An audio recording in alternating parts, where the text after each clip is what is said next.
Well, you are joining us again for A World of Hurt, a continual discussions about the hurts in life that cause so much trouble, things that we need to understand and we need to learn to address as Christians. We need to be able to have a perspective on the hurts in this world. And so thank you for joining us. We're in the series that is really just beginning. This is number 3 in the series. We're going to be talking today about hurt caused by injustice or the actions of others. There are many things in this world that aren't fair, and we're going to talk about that today, and we're going to try to put one more piece of the puzzle together in understanding how to deal with this world of hurt in which we live. We're going to begin with some discussion of some principles in regard to injustice. And injustice is a word that we hear very much these days because people are interested in addressing the injustices of life. Everyone kind of has their list of what things they believe are unjust in society as well as in their personal lives and perhaps even in the world overall. And we all try to address these things in various ways. Some of them are good, some of them maybe not so good. But we need to have a little honest, open discussion about the nature of the injustices in this world. I want you to think about injustice kind of on a two-tiered layer. One is the injustice that has to do with the injustice between us and God. We have not treated God fairly. We have not treated God justly. And He is the just one. And we're the ones who are unjust. And He has done some things to address this, some major things in the world to address the unjust nature of man. But then there's also, of course, the hurt that we experience, sometimes on a daily basis, is the injustice caused by other people in our lives. And often we are the ones who cause injustice in the lives of other people. So we need to have an honest discussion about this. Probably the phrase that resonates most in our lives is the phrase, "It is not fair." It really is not my fault. Through the negligence or the willful intent of another, I am suffering. Ask the driver of a pickup truck in Portland, Oregon, who was dragged from his truck and viciously assaulted in the midst of peaceful protesters. Ask the little boy in Chicago who was shot to death while playing in his front yard. Or ask the thousands of children who are sexually assaulted yearly around the world. Or ask the worker in a sweatshop slaving for pennies a day just to feed their families. Hurt on top of multiplied hurt fills our world and overflows because someone just doesn't care. Often in pursuit of greed or power and pleasure perhaps, or vengeance, innocent people get hurt. Then injustice breeds hurt, and hurt breeds resentfulness and bitterness, and many are defiled. Often a vicious cycle of hurt and revenge is set into motion, like so many gang wars around the world. An eye for an eye and a tooth for a tooth is the law of the jungle. It comes naturally. It seems so right to us to repay evil for evil and injustice with injustice. Besides, the person really does not deserve anything else, whether it is a pushing match on a playground or World War III, the principle is the same. It is always disputed who started it. And at some point, what does it really matter? Once the tit for tat begins, where does it end? Ask the Hatfields and the McCoys. Man is so often caught up in the injustices here that we never see just how unjust we have been toward God. God knew the cycles of injustice had to be broken before everyone was blind and toothless, and He had a plan. But before we see the plan, do we believe that God knows and understands injustice? that He cares about it, and that He wants to teach us how to leverage our world of hurt to make a difference in this world? There's a man in the Old Testament named Joseph who is a very good example of this. He was hated by his brothers because he was favored by his father. He was sold into slavery. He was accused of a crime he didn't commit. He was imprisoned and ignored, and after helping his fellow inmate. But then he was raised to power in Egypt to become God's instrument to save the Jewish people from extinction. And through all the injustices, he remained focused through faith on God's ability to bring light out of darkness. Now, we've been talking about the world of hurt and using the metaphor of Archimedes. He is the one who said, if you give me a place to stand, and you give me a fulcrum, and you give me a lever long enough, I would be able to move the world. I believe we need to be standing in grace and truth. We need to take the fulcrum of our hurt, and we need to take the lever of faith. We need to put it in God's hands and let Him leverage our hurt in order to be able to make a difference in this world in which we live. And I'm trying to present some things to you in this series that can help us to identify how we should react, even in the case of injustice, things that aren't fair. How do we react to that? So we're going to have a short discussion about that today. The realities that we must face are if we're ever going to leverage this kind of hurt, the hurt of injustice, or include the following things. And so let's go through some realities about injustice and about the unfairness of this world. Number one, there was a song years ago titled, "I Never Promised You a Rose Garden." After Eden, did God ever promise us a world that would be fair? Expectations of wholesale fairness is just absolutely unrealistic. No one ever promised us this kind of fairness in the world. And even expectations of what I would call retail fairness perhaps is a little more realistic because we can manage that a little bit more in our human relationships. But wholesale fairness in this world is not going to happen. We live in a world of hurt. We live in a world that it just is not fair, and it's never going to be fair.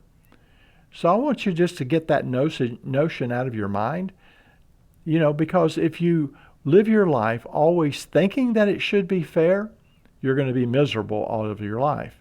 And if you dedicate yourself to an unrealistic cause, a cause that promises to make this world fair, you're going to be disappointed as well. And you may end up engaging in some things in this world that will be very unjust or unjust themselves. And so that's one of the things that we need to recognize as a reality. Life simply is not and will not be fair. Secondly, injustice is a threat to our well-being. And such a threat or such threats are usually met with fight or flight. And so think about this. When someone commits an injustice against you, maybe they call you something or a name that you don't deserve. Maybe they accuse you of something you did not do. Perhaps they treat you in a way that you did not deserve. And so that's an injustice that's been perpetrated on you. When we experience these kinds of injustices, often we will want to fight or we will want to run away. That is the fight or the flight syndrome. Now, there are other variations on that, but those are the two major categories of what we tend to do because we are in survival mode. And so when something happens that threatens us, we tend to want to either fight it, to defeat it, or to run away so it can't hurt us anymore. So since we see ourselves as the innocent party in the matter at hand, We don't understand why someone is being unfair to us.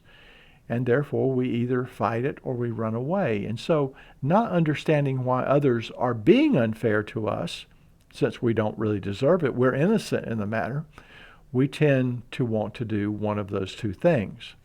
The third thing, the third reality we need to look at is not everything we say is injustice is actually injustice. We may just not understand what happened. We may interpret it as an injustice. We may say it's not fair, but in reality, it may have nothing to do with injustice. Say we are standing in a line. I'll give you something simple, illustration. Say you're standing in the line. You've been standing in this line for an hour to make a transaction of some kind. And then as you get closer and closer to the desk where the transaction is going to be made, it closes like 5 minutes before you were scheduled to get there. And the person behind the desk packs up things and rushes out of the office. 5 minutes. And you're the last person in line. And why couldn't they at least stay 5 minutes longer and take your transaction? It's just not fair. Or does it really have anything to do with fairness? Perhaps it's just something you don't understand. Perhaps the lady behind the desk just got an emergency call on her phone that her child had been severely injured and she needed to get to the hospital ASAP. Now, do you think she cared about the fact that you had been standing in line for an hour? Do you think that she cared that you were only 5 minutes away from making the transaction that you needed to make?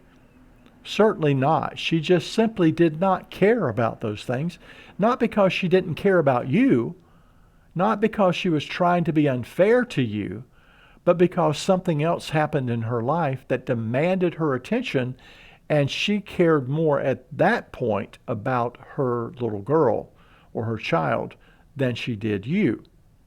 And so she rushes off to take care of her emergency. You see, we've interpreted it as something that's not fair, but fairness has nothing to do with it. Now, the fourth thing we need to understand in regard to injustices is there are many ways to respond to injustices that simply make matters worse for us and for everybody involved. Sometimes the way we react to or respond to injustices just makes matters worse. An eye for an eye approach has a lot of drawbacks. Even grace, even when we offer grace in the face of injustice, can come with some risk because there's no guarantees that grace is going to have a good outcome either. Frankly, there is no way to satisfactorily right every wrong in this life. There is no foolproof way. There is no fail-safe way that you can address every injustice in your life and in a way that it's going to come out well. You just don't know how it's going to come out. You may go to court. Let's suppose you go to court in order to bring about some justice because of some inequity. You have a civil suit against someone. And because you just have insufficient evidence, it's not that you're wrong. It's just that you don't have a case well enough to prove that the person actually did what they said they did, and therefore you lose the case. Well, you may have done the right thing, but you did it in a way that it didn't really solve your injustice problem. So there are many ways we respond to injustice that simply makes matters worse for all of us. And so there, for instance, let's suppose that there is a bully on the playground, and you decide that the way to take care of the bully is that you start bullying him or her. You start being as mean to them as they are to you. And that just makes matters worse. particularly if you have friends and they have friends, then they support you, your friends support you, and his friends support him, and then all of a sudden you have a kind of a gang war going on. So you've kind of made matters worse. You didn't really take care of the issue. And so how do we work out the issues of injustice within our lives? The number 5 thing I would point out to you is that God makes it clear that he sees and that he understands injustice, and he has compassion for the one who is being treated badly. However, God does not always respond to the injustice in the way that we would like for him to respond, or in the time frame that we wish he would respond, or with the intensity that we expect him to respond. Sometimes God just simply doesn't do what we think he ought to do when we are involved in an injustice. And we don't understand that. It's not clear to us why God doesn't just simply swoop down and take care of the injustice or speak a word and cause it to go away. And we may never really understand that. We may never be in a position to know exactly why God does what he does or fails to do what we think he should do. But don't let that fool you into thinking that God doesn't, number 1, see the injustice, and number 2, care about the person who is being treated unjustly. The Bible is full of information about how God views the injustice in this world. And there are many times when God will swoop down and do something. Take the children of Israel in Egyptian bondage. They were in the Egyptian bondage for 400 years.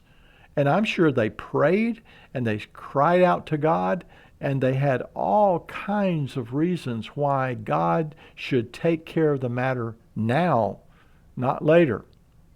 They went from 70 people living in relative peace in Egypt all the way up to 1 million or more people 400 years later who were being enslaved and being treated badly by the Egyptians. But why did God wait 400 years? Well, we know a little bit more because of hindsight. We can see and know that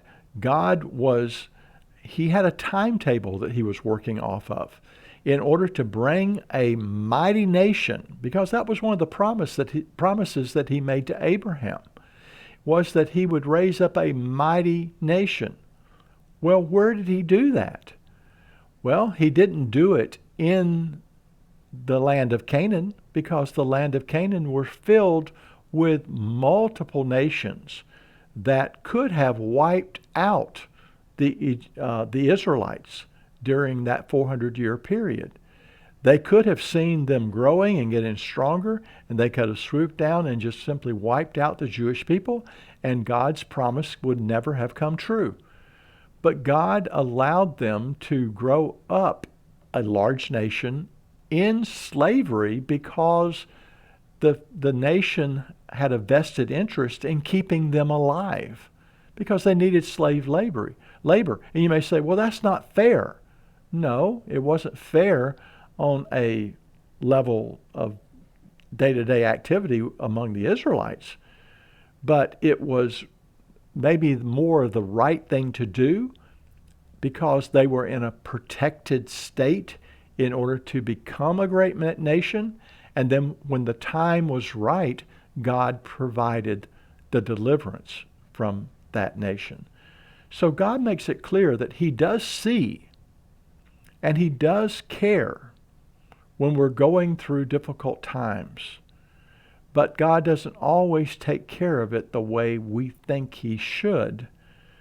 And that's where we have to trust God for what's going on. Now, number 6, I just want to give you an example. I want you to look at Joseph. Joseph, again, was one of the sons of Jacob. And Jacob loved his son Joseph very much because he was born of Rachel, who was the woman that Jacob loved first, and the woman he loved so much. And when Joseph was born, he loved this boy, and he treated him with favoritism. You remember the story of the coat of many colors and the dreams, perhaps, that Joseph had that distinguished him from his brothers. All of these things were going on. And his brothers came to hate him because he was being favored by his fathers. And so they sold him into slavery, and he ended up in Egypt. Well, while he was there, he was sold to a man named Potiphar, and he ended up working in Potiphar's house. He was loved by Potiphar because he was a very good and very well-respected young man. However, Potiphar's wife decided that she would try to get Joseph into bed with her. Well, when he refused, he ran away, leaving his coat behind. She ripped the coat off of him, and she made up a story and said that he had tried to attack her. Well, that got him thrown into prison. He was accused of something he didn't do. He was a victim of injustice. And now he's in prison. And while in prison, he distinguishes himself again as being one who could be an administrator and take care of the affairs of the prison. While he was there, he had two men in the prison that he interpreted dreams for. And one of them ended up being executed, and the other one ended up getting out and going back and serving the king or the Pharaoh of Egypt. And Joseph told him, he said, "Remember me when you get out. Remember me." But he didn't remember him. He forgot him. And so another injustice. He's now in prison. He's forgotten. And then one day, Pharaoh has a dream. And in that dream, no one can interpret it. And so that's when the butler remembered his friend in prison, Joseph. And Joseph was called to interpret the dream. Well, it ended up that he interpreted the dream to say that there were going to be 7 years of plenty in the land. The crops are going to grow and everything was going to be great. And then there was going to be a 7-year famine. And Joseph was put in charge of preparing for the famine that was to come. So he rose in prominence in Egypt as a very powerful man. Now it looks like all the injustice has been reversed. But it ends up that during the famine, his family, his brothers and their family, and his father need bread from Egypt. And they make their way and try to buy bread. Well, long story short, the family ends up coming to Egypt, and now Joseph is he is confronting his brothers. So he tells his brothers at one point, "Come close to me." And when they had done so, he said, "I am your brother Joseph, the one you sold into Egypt. And now do not be distressed, and do not be angry with yourselves for selling me here, because it was to save lives that God sent me ahead of you." And so after Jacob died, the brothers were afraid that Joseph was going to turn on them and punish them. But Joseph reassured them with some very comforting words. And the words essentially said, "Look, you meant this for evil. You meant this to harm me, but God meant it for good." Now, what's the point of the story? The point of the story is that it is filled with injustices. Joseph was a victim of injustice, but God he leveraged the injustice in order to save the Israelite nation. God used something that wasn't fair, at least temporarily, in order to bring about the salvation of the Jewish people. And so we need to be careful when we say, okay, this is not fair, and we handle it in the wrong way, instead of trusting God that God can leverage that injustice for our good so that we can be useful in God's plan. Not only are we made better people, Joseph was made a very good man. And part of it was because of the injustices and how he handled it. But he also was able to help a lot of other people because of what happened to him. And so here's a story that demonstrates how important it is for us to stand in truth and grace, that we take the fulcrum of our hurt, and that we give God, through faith, the lever to use to change our world and to leverage it for our good. Well, I hope this has been instructive today as we've talked about hurt caused by injustices.